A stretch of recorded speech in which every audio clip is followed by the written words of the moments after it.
সদ্য গুৱাহাটীৰ এজেপি প্রার্থী কুঙ্কি চৌধুরী কার্যত সাইবার ক্রাইমে যে মামলা দায়ের করেছেন সেই সম্পর্কে দিলীপ শইকিয়ার প্রতিক্রিয়া। তিনি বলেন বিজেপি এতটাও দুর্বল নয় যে মাত্র 10,000 ভোট পাবেন এমন এক প্রার্থীর বিরুদ্ধে এসব করবে। তিনি নামেই এজেপি প্রার্থী, আসলে তিনি কংগ্রেসের প্রার্থী। হাতের প্রতীকে নির্বাচনে খেললে তিনি ভোট পাবেন না, তাই এজেপি প্রার্থী হয়েছেন।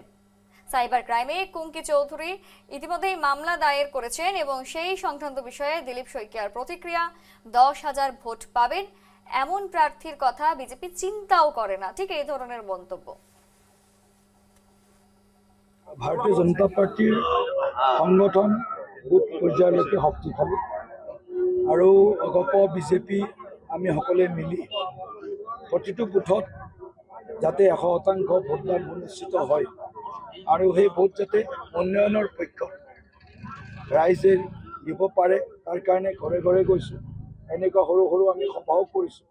গতিকে আমাৰ কথাটো হ'ল যে এখন সুৰক্ষিত অসম, এখন বিকশিত অসম আমি অনাগত দিনত শক্তিশালীভাৱে যাৰ ভেটি ইতিমধ্যে প্ৰতিষ্ঠা হৈছে তাক আমি ভাৰতৰ মানচিত্ৰত আৰু অধিক শক্তিশালী ৰূপত আমি প্ৰতিষ্ঠা কৰিব বিচাৰিছোঁ, যাতে অসমৰ খিলঞ্জীয়া মানুহ যাতে কোনো ধৰণৰ ভৱিষ্যতৰ সময়খিনিত যাতে কোনো ধৰণৰ প্ৰত্যাহ্বান বা অশনি সংকেত যিবিলাক আহিছে সেইবিলাকৰ বিৰুদ্ধে যাতে সাহসেৰে থিয় হ'ব পাৰে, যাতে আমি অসমখনক ভৱিষ্যত প্ৰজন্মৰ হাতত এখন সুৰক্ষিত অসম, বিকশিত অসম এখন উপহাৰ হিচাপে দি থৈ যাব পাৰোঁ।